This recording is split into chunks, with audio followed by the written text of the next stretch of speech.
Imagine holding your brand new baby. The awe and joy of that moment, all you can think of are the wonderful possibilities of their future. And then, 7 years later, you're looking into the screaming, crying face of a 7-year-old who tells you that he just wants to die. What would you do?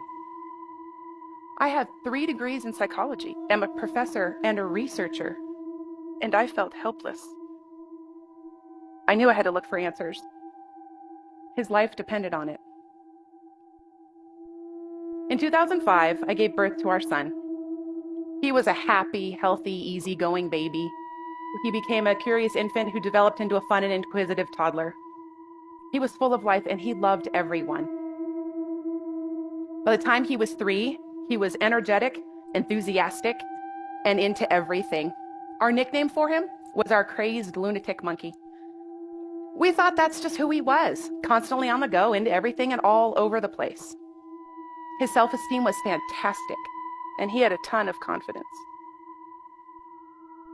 He was so excited to go to school. During the second week of kindergarten, his teacher pulled me aside and suggested that he had ADHD. I was shocked. His preschool never said anything like that.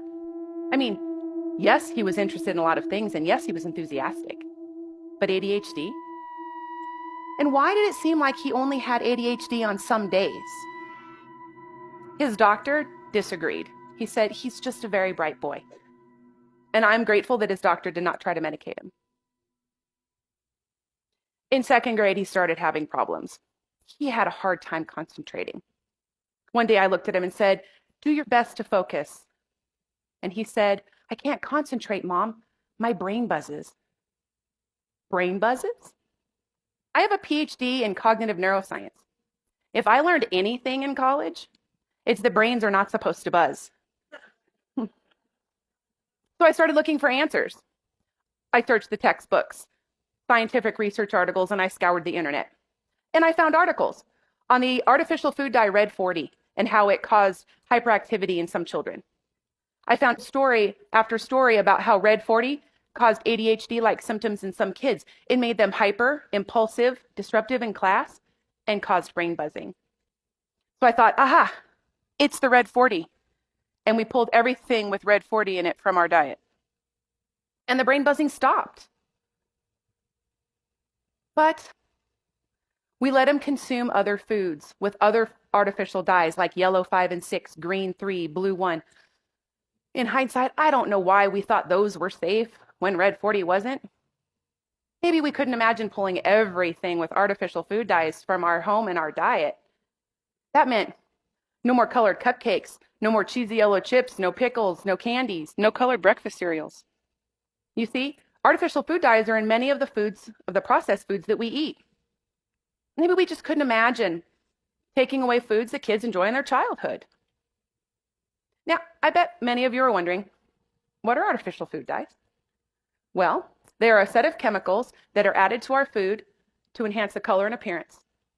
They are man-made, petroleum-based, and banned in many countries. They provide no nutritional value, and many have been linked to cancer. And now I know, many of you are thinking, oh, then why are they in our food?